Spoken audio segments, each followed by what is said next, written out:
미국의 유명한 고개사인 찰스 블론딘이라는 사람이 있었습니다.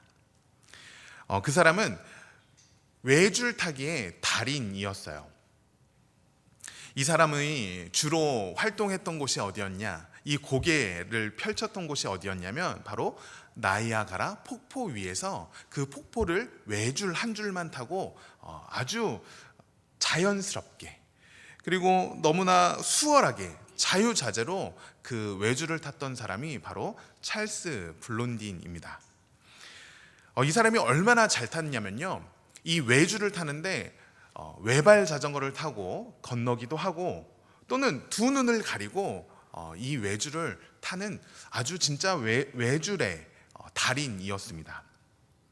하루는 많은 사람들이 이 찰스 블론딘의 고개를 보기 위해서 이곳에 모였을 때 이 찰스 블론딘이 이렇게 묻는 겁니다.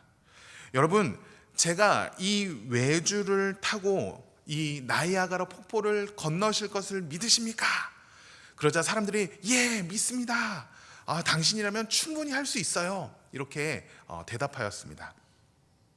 그럼 또 이렇게 묻는 거예요. 그러면 제가 두 눈을 가리고 이 외줄을 건너실 것을 여러분 믿으십니까? 그랬더니 예, 믿습니다. 또 사람들이 환호했어요. 그러자 이 찰스 블론딘이 한 번 더 묻는 것입니다. 그러면 여러분, 제가 누군가를 등에 업고 이 외줄을 넘을 수 있을 것을 여러분 믿으십니까?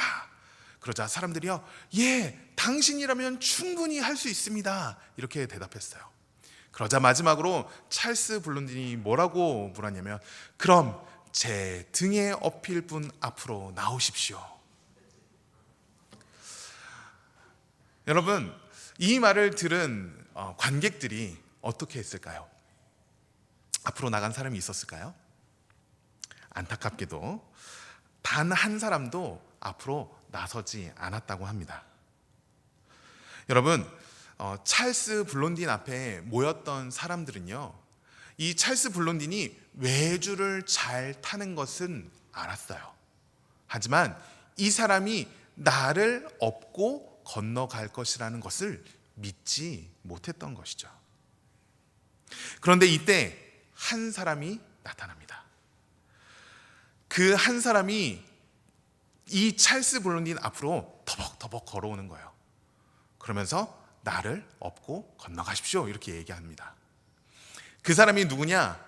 바로 찰스 블론딘의 가장 친했던 친구이면서 동시에 매니저였던 해리 콜코드가 이 사람 등에 업혀서 나이아가라 폭포를 건너고 다시 돌아오는 이러한 퍼포먼스를 보였습니다. 여러분, 오직 해리 콜코드만이 이 찰스 블론딘을 믿었던 것이죠. 여러분, 우리는 하나님을 향한 이 믿음이라는 것을 생각할 때요, 어떻게 생각하냐면, 하나님을 향한 믿음은 무언가 좀 비과학적인 것 같아. 하나님을 향한 그 믿음은 비논리적인 것 같아 라고 생각합니다. 그러나 하나님을 향한 그 믿음은 실제적이라는 것이죠. 그 믿음이 우리의 삶에 반드시 나타나게 되어져 있고, 그 믿음을 가지고 있다면 반드시 그 믿음의 삶을 살아가게 되어져 있다라는 것입니다. 마치 해리 콜코드가 찰스 블론딘의 등에 자신 있게 업힌 것처럼 하나님을 향한 그 믿음은 실제로 우리의 삶에 나타난다라는 것입니다. 오늘 그 믿음에 대해서 우리가 함께 나누어 보고자 해요. 그렇다면 여러분, 교회에서 말하는 이 믿음이라는 것이 무엇일까요? 교회에서 말하는 믿음. 오늘 본문 히브리서 11장 1절 말씀에 나오는 이 믿음이라는 단어는 헬라어 피스티스를 사용합니다. 이 단어의 뜻이, 사전적 의미가 무엇이냐면 신뢰, 확신, 충성하다라는 의미를 가지고 있어요.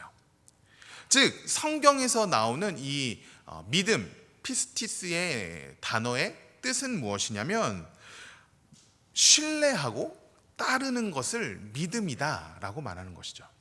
신뢰하고 따르는 것, 이것이 믿음이라는 거예요. 그렇다면 여러분, 무엇을 믿고 무엇을 신뢰하는 것이 이 교회에서 말하는 믿음일까요? 그 첫 번째는 바로 우리 하나님입니다. 오늘 본문 히브리서 11장 6절 말씀, 우리 이 말씀 같이 읽어볼까요?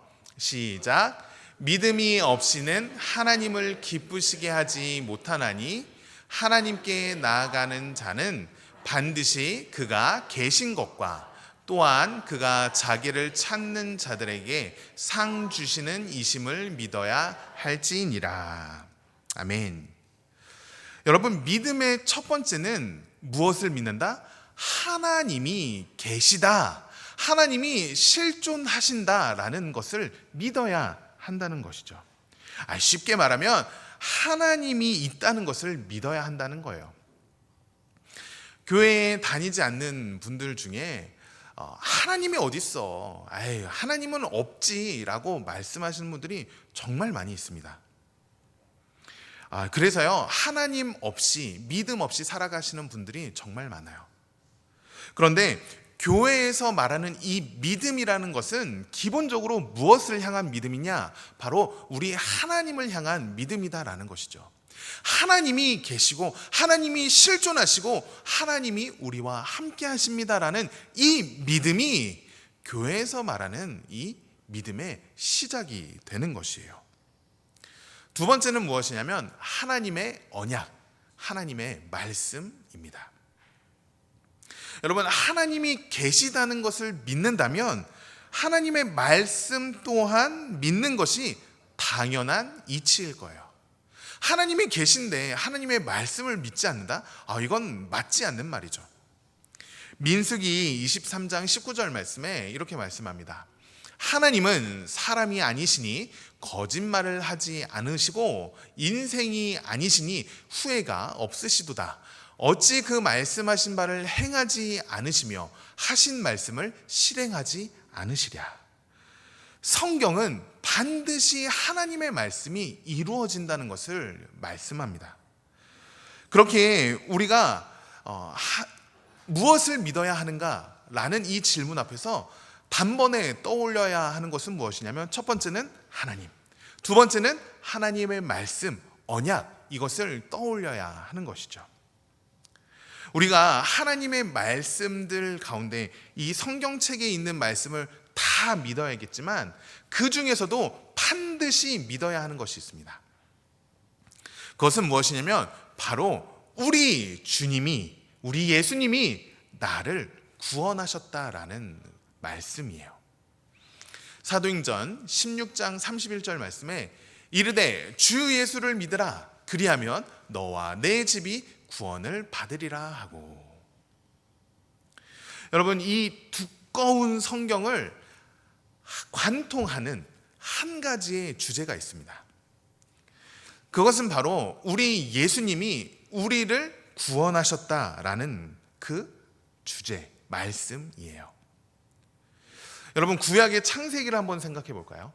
구약의 창세기는 우리 인간이 이 땅이 어떻게 지은 바 되었고 하나님께서 우리를 이 땅 가운데 살게 하셨으며 우리가 어떠한 죄악으로 인하여 타락하게 되었고 또한 하나님께서 우리를 구원하시기 위하여 어떠한 일들을 행하시는지 우리 인류의 시작이 무엇인지 창세기 말씀에 담겨져 있습니다. 그리고 이 말씀이 계속 이어지는 가운데 우리의 인간이 얼마나 죄악스럽고 탐욕스러운지 사사기 말씀, 또 사무엘 상하의 말씀, 열왕기 상하의 말씀 등등을 통해서 인간의 죄악된 모습을 낱낱이 우리에게 보여주십니다. 그리고 하나님께서는 그 말씀들 가운데 그 시대 속에서 선지자들을 보내주시어 하나님의 말씀과 하나님의 구원의 계획들을 하나씩 하나씩 우리에게 이야기해주고 있는 것이죠. 그 속에서 하나님의 구원과 하나님의 역사하심이 하나하나 이루어져 가는 것을 우리가 말씀을 통해서 볼 수 있는 것입니다.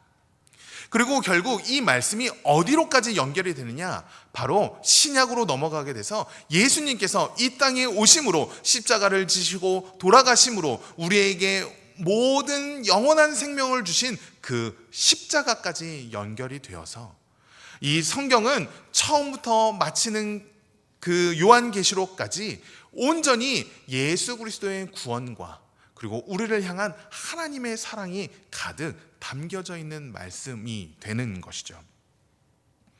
여러분, 그렇게 우리가 무엇을 믿어야 하는가 할 때 첫 번째는 하나님을 믿어야 하는 것이고, 두 번째는 하나님의 언약, 말씀, 그 가운데서도 특별히 예수님께서 우리를 구원하셨다는 그 말씀을 믿는 것이 바로 믿음이다라는 것입니다.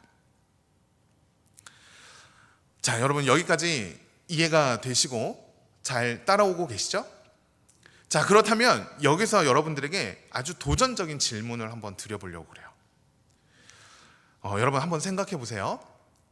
여러분, 왜 우리에게 믿음이 필요할까요?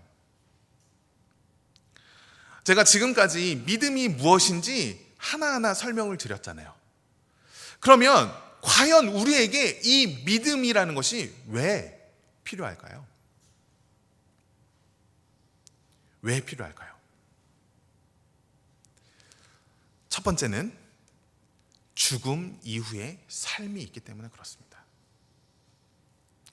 여러분, 우리에게 믿음이 필요한 이유는요, 죽음 이후의 삶이 있기 때문에 그래요. 여러분, 이 믿음의 차원, 그리고 영적인 차원, 하나님 나라의 차원을 알지 못하는 사람들은 죽으면 끝이다라고 생각을 해요. 그러나 성경은 죽음 이후에 삶이 있다고 분명히 우리에게 알려주고 있습니다. 정말 많은 말씀들이 있는데 그 가운데 두 말씀만 가지고 왔어요. 히브리서 9장 27절 말씀에 한 번 죽는 것은 사람에게 정해진 것이요, 그 후에는 무엇이 있다고요? 심판이 있다는 거예요. 또요, 마태복음 25장 46절 말씀에 그들은 영벌에, 의인들은 영생에 들어가리라. 즉 죽음 이후에 심판을 통하여 어떤 사람들은 영벌에, 어떤 사람들은 영생에 들어간다라고 성경은 말하고 있다라는 거예요. 그런데 이 영벌과 영생을 가르는 그 기준이 무엇이냐? 바로 믿음이라는 것이죠. 그래서요, 죽음 이후의 삶이 있기 때문에 우리에게 이 믿음이요, 너무너무 중요한 것이에요. 반드시 있어야 하는 것이에요. 여러분, 세상의 그 어떤 것도 죽음 이후에 우리에게 생명을 줄 수 없습니다. 우리가 누리고 있는 그 모든 돈들, 재정들, 명예들, 권력들, 죽으면은요, 그 무엇도 우리에게 영원한 생명을 약속해 주지 못해요. 그러나 오직 믿음만이 우리를 영원한 생명으로 인도해 주는 것입니다. 두 번째, 우리에게 왜 믿음이 필요한가? 두 번째는 참 행복으로 인도하기 때문에 그렇습니다. 이 믿음이요, 우리를 참 행복으로 인도하기 때문에 그래요. 여러분, 세상에 많은 사람들이요, 정말 행복을 꿈꿔요. 저도 행복을 꿈꾸지만 우리 성도님들도 다 행복하기를 꿈꾸시잖아요. 여기 계신 분들 중에 목사님, 저는 행복을 꿈꾸지 않습니다 하시는 분 계신가요? 아무도 없으실걸요? 누구나 다 행복하길 원하고 누구나 다 행복하길 바래요. 그런데 세상에 많은 사람들이 안타깝게도 세상에 어떤 분들은 돈을 많이 벌면 행복할 것이라고 생각을 해요.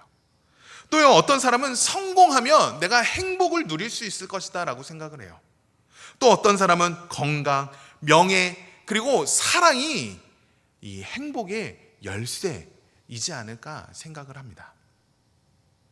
그래서 지금을 살아가고 있는, 오늘날을 살아가고 있는 정말 많은 사람들이 잘 먹고 잘 사는 것에 그렇게 혈안이 되어 있는지도 모르겠어요.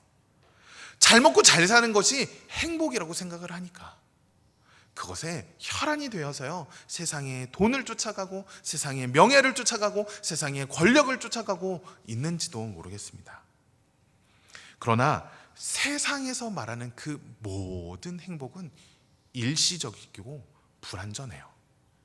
돈이 많아도 걱정과 불안이 끊이지 아니하고, 성공해도 그 성공의 기쁨은 그 잠시 잠깐일 뿐 곧 공허함이 찾아옵니다. 여러분, 많은 사람들이 이 세상의 행복을 쫓아서 살아가지만 그 끝에는 허무함과 공허함이 있다라는 거예요. 그래서 인생의 모든 부귀영화를 누렸던 솔로몬 왕이 이렇게 고백하지 않습니까? 전도서 1장 2절 말씀에 전도자 솔로몬이 이르되 헛되고 헛되며 헛되고 헛되니 모든 것이 헛되도다. 이 세상에 있는 그 모든 것이 헛되다라고 말하는 것이죠. 여러분, 그렇다고 오해하지 마십시오. 우리가 세상에서 누리는 행복이 필요 없다는 이야기가 아닙니다. 이 세상에서 우리를 참되게 행복하게 하는 것은 세상의 것이 아니라는 의미이지 행복이 필요 없다는 이야기가 아니에요. 그런데 이 참된 행복을 누리기 위해서 무엇이 필요하다? 믿음. 이 믿음이 우리를 온전한 행복으로 인도하여 주기 때문에 우리가 참된 행복을 누리기 위해서는 이 믿음이 필요하다라는 것이죠. 여러분, 우리가 지금까지 믿음이 무엇이냐, 그리고 왜 믿어야 하는가, 이것에 대해서 함께 말씀을 나누었습니다. 그러면 여러분, 우리가 믿음에 대해서 계속 나누어 왔는데요, 반대로 한번 생각해서 믿음이 아닌 것이 있다면 무엇일까요? 우리가 믿음이 무엇인지 알아보았잖아요. 그러면 여러분들 삶 속에서 믿음이 아닌 것이 있다면 무엇일까요? 믿음이 아닌 것. 첫 번째는 자기 확신입니다. 자기 확신. 예수님께서 모든 사람들이 다 나를 버릴 것이다 라고 이야기했을 때 베드로가 뭐라고 얘기했냐면, 주여, 모든 사람이 버릴지라도 나는 주님을 결코 버리지 않겠습니다 라고 고백해요. 이 말씀이 마태복음 26장 33절에 나오는데요, 우리 같이 읽어볼까요? 시작. 베드로가 대답하여 이르되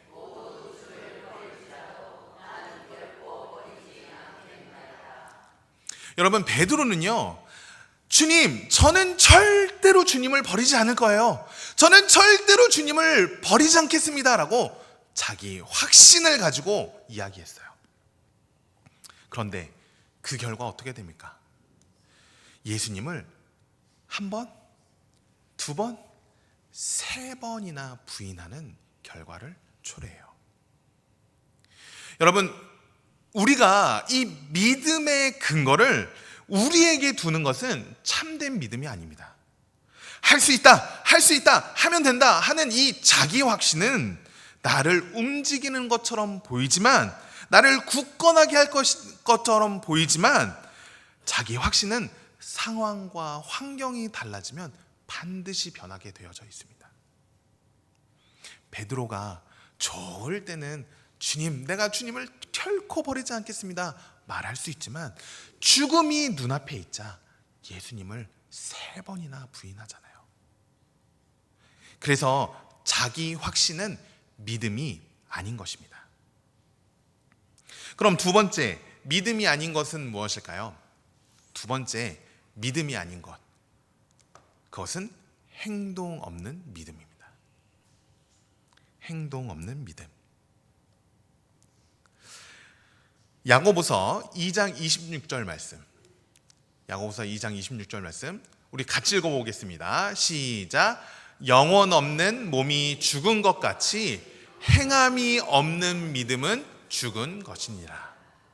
즉, 다시 말하면 행함이 없는 믿음은 가짜다, 진짜가 아니다 라고 이야기하는 것이죠. 여러분, 찰스 블론딘의 이야기를 기억하십시오. 오늘 이 이야기만 기억하셔도 돼요.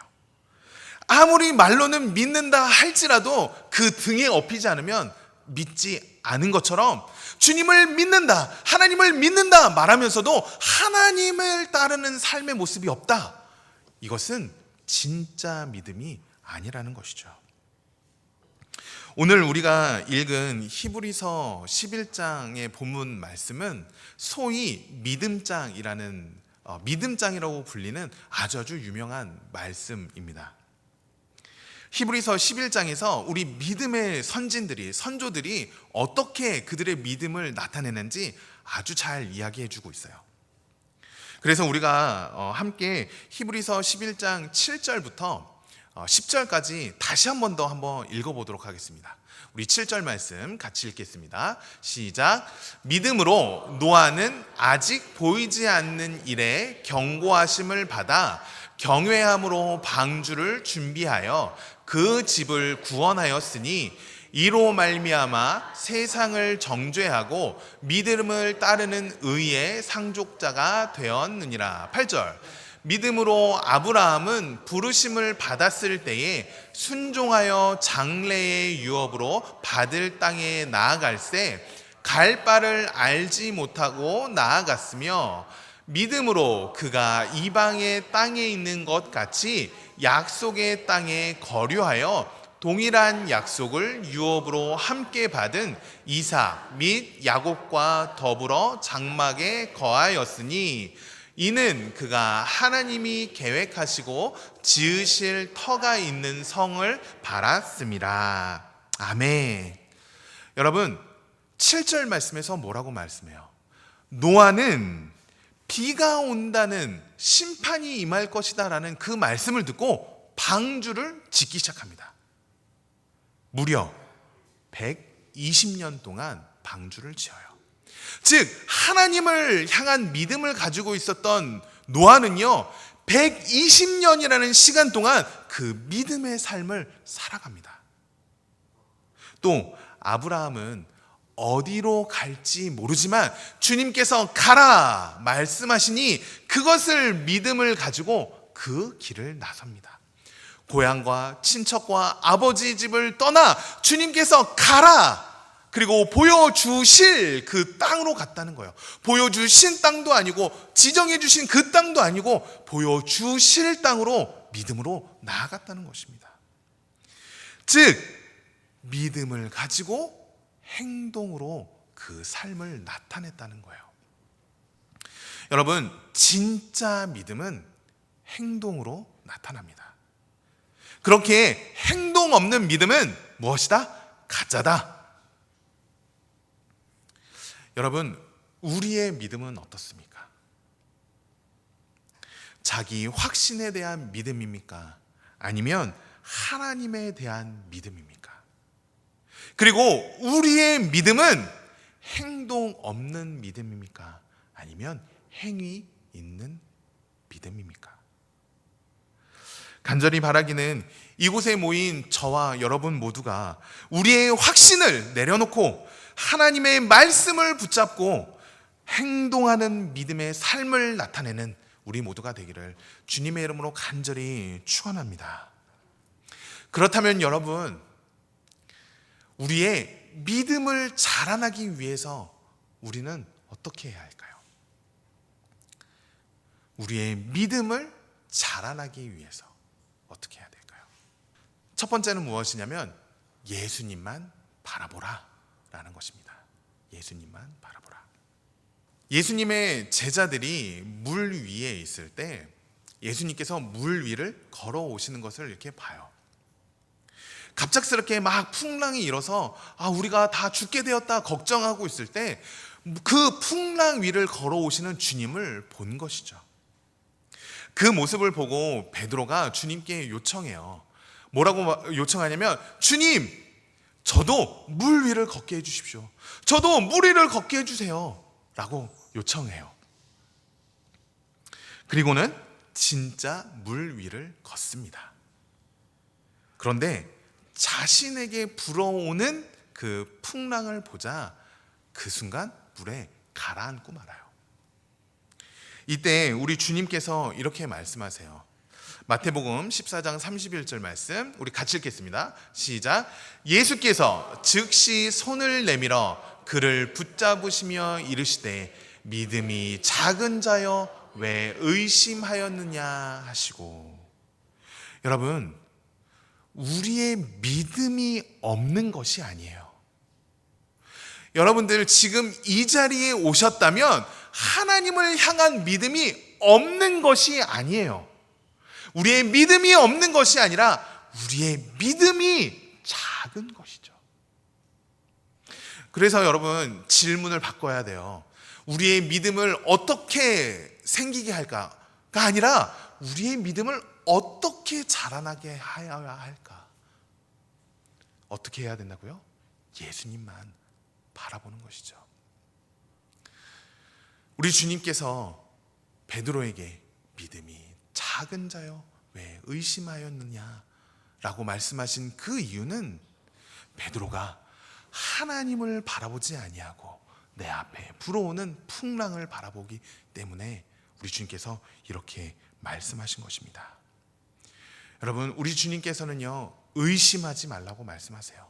이 말씀은 나만 바라봐, 나만 바라봐 라고 말씀하시는 것과 같은 의미예요. 여러분, 바로 이것이 우리의 믿음을 자라나게 하는 것입니다. 그렇게 사랑하는 성도 여러분, 간절히 권면하기는 우리 주만 바라보는 저와 여러분 되시기를 주님의 이름으로 간절히 축복합니다. 주만 바라봅시다. 주만 바라봅시다. 주만 바라볼 때 우리의 믿음이 자라나게 될 것입니다. 우리의 믿음을 자라나기 위해서 두 번째는 무엇이냐면 우리 하나님과 친밀한 관계를 맺어야 합니다. 여러분께 한번 여쭤볼까요? 여러분, 저 믿으세요? 여러분, 저 믿으세요? 감사합니다. 이게 아무 대답도 안 나오면 어떡하나 사실 걱정했는데 믿어주신다고 말씀해 주셔서 감사해요. 여러분, 여러분들이 저를 어떻게 믿게 되셨어요? 단지 우리 통영성결교회 담임 목사니까 믿는다? 그것이 아니라 제가 온 지 벌써 햇수로 3년째 아닙니까? 3년이라는 꽉 차진 않았지만 이 햇수로 3년이라는 시간을 지내면서 여러분들과 제가 친해졌기에 저 사람 믿을만해, 우리 목사님 믿을만해 라는 생각이 들었기 때문에 여러분들 저를 믿어주시는 걸 아니겠어요? 똑같아요. 여러분, 우리의 믿음을, 하나님을 향한 그 믿음을 자라나기 위해서는요 어떻게 해야 되냐면 하나님과 친해져야 됩니다. 하나님과 친밀한 관계를 맺을 때 우리의 믿음이 자라날 수 있는 거예요. 그러면 여러분, 하나님과 친밀한 관계 맺는 방법 무엇이에요? 예배, 말씀, 기도. 우리 같이 읽어볼까요? 시작. 예배, 말씀, 기도. 여러분, 예배와 말씀과 기도 외에는 방법이 없어요. 예배, 말씀, 기도는 강조하고 강조해도 지나침이 없어요. 하나님과 친밀한 관계를 맺는 방법은 여러분 이것밖에 없어요. 예배, 말씀, 기도. 우리가 예배 그리고 말씀, 기도에 힘쓸 때 하나님과 친밀하여지고 더욱더 끈끈한 친밀한 관계가 맺어지고 그것을 통해서 하나님을 향한 우리의 믿음이 자라나게 되어지는 것이죠. 마지막으로 세 번째, 우리의 믿음을 자라나기 위해서 세 번째는 무엇이냐면 순종하라입니다. 순종하라. 여러분들 가운데 혹시 그렇게 생각하시는 분들이 계실 수 있을지 모르겠어요. 목사님, 믿을 수 있어야 순종하죠. 믿지도 않는데 어떻게 순종합니까? 이렇게 생각하시는 분들이 계실지 모르겠어요. 그런데요, 여러분, 우리의 믿음이 자라나기 위해서는 우리의 상식과 우리의 지식과 우리의 이성을 뛰어넘는 그 하나님의 말씀에 순종했을 때 우리의 믿음이 자라나게 되어져 있어요. 며칠 전에 저희 집에서 이렇게 저희 아내가 맛있는 전을 했습니다. 제가 그 전의 이름을 모르겠어요. 왜냐면 뭐 부추도 들어가고 애호박도 들어가고 해물도 들어가고 막 여러 가지가 들어갔어요. 그런데 너무 맛있더라고요. 막 그날이 비 오는 날이었나요? 비가 왔던 날이었나? 아무튼 막 지글지글지글 하는 소리와 이 전 굽는 소리와 냄새가 벌써 냄새만 맡아도 맛있어요. 아니나 다를까 한 점을 이렇게 집어서 먹었는데 정말 맛있더라고요. 그래서 제가 저희 아이들을 불렀어요. 얘들아, 엄마가 전 진짜 맛있는 거 있어. 빨리 와서 먹어. 빨리 와서 먹어. 그래. 와, 전이다 하고 뛰어왔는데 그 순간 애들이 다 같이 뭐라고 말하냐면 나 안 먹어. 나 안 먹어. 왜냐면 그 전을 봤을 때요, 초록색밖에 안 보였거든요. 야채밖에 안 보인 거예요. 그러니까 애들이 안 먹어, 안 먹을래 하고 가는 거예요. 그런데 제가 얘들아, 아빠를 믿고 먹어보라니까. 아빠를 믿고 먹어봐. 진짜 맛있어. 진짜 맛있다니까. 한 번만 먹어봐. 한 번만 먹어봐. 그러자 저희 첫째가 용감하게 그래 아빠? 알겠어. 내가 한번 먹어볼게. 우와, 진짜 맛있네. 그러니까 이제 나머지 두 동생들도 같이 먹게 되더라고요. 여러분, 하나님을 향한 우리의 믿음을 자라나게 하고 싶으세요? 그러면 하나님의 말씀에 순종해 보세요. 순종해 보세요. 우리의 상식, 이성을 뛰어넘어 하나님을 향한 그 믿음의 삶이 무엇인지 깨닫게 되어질 것입니다. 순종할 때 우리의 믿음을 자라날 수 있게 할 수 있는 것이죠. 여러분, 말씀을 정리하겠습니다. 여러분, 믿음은 반드시 삶에서 나타납니다. 자기 확신과 행함이 없는 믿음은 진짜 믿음이 아니에요. 오직 우리 하나님을 향한 그 믿음만이, 그리고 하나님을 향한 그 믿음이 바로 우리 믿음의 근원이 되어지는 것이죠. 오직 우리 하나님만이 믿음의 근원 되어 주신다라는 것입니다. 그렇게 우리의 믿음을 자라나게 하기 위해서 첫 번째 어떻게 해야 된다? 우리 주님만 바라보고, 두 번째 예배, 말씀, 기도로 주님과 친밀하여 주고, 세 번째 하나님의 말씀에 순종하는 삶을 살아갈 때 우리는 하나님과 친밀해지고 우리의 믿음이 더욱더 자라날 수 있는 것이죠. 사랑하는 성도 여러분, 오늘날의 세상은요, 믿음이 없어도 된다라고 말하는 세상이에요. 하나님을 향한 믿음이 없어도 너 잘 살 수 있어. 하나님을 향한 믿음이 없어도 너 잘 먹고 잘 살 수 있어 라고 말하는 세상이에요. 그러나 이 세상은 끊임없이 변하고 불확실한 세상입니다. 무엇 하나 자신할 수 없는 세상이 바로 우리가 살아가고 있는 세상이에요. 그러나 하나님은 변하지 않으시며 주님의 말씀은 반드시 이루어집니다. 우리는 한계가 있지만 우리 하나님은 한계가 없으신 분이세요. 우리가 주 안에 있는 그 믿음을 향해 나아갈 때 주님께서는 우리에게 참된 평안과 참된 소망과 참된 행복을 누리게 해주실 것입니다. 그렇게 우리는 믿음이 필요해요. 그렇게 우리는 하나님이 필요한 것입니다.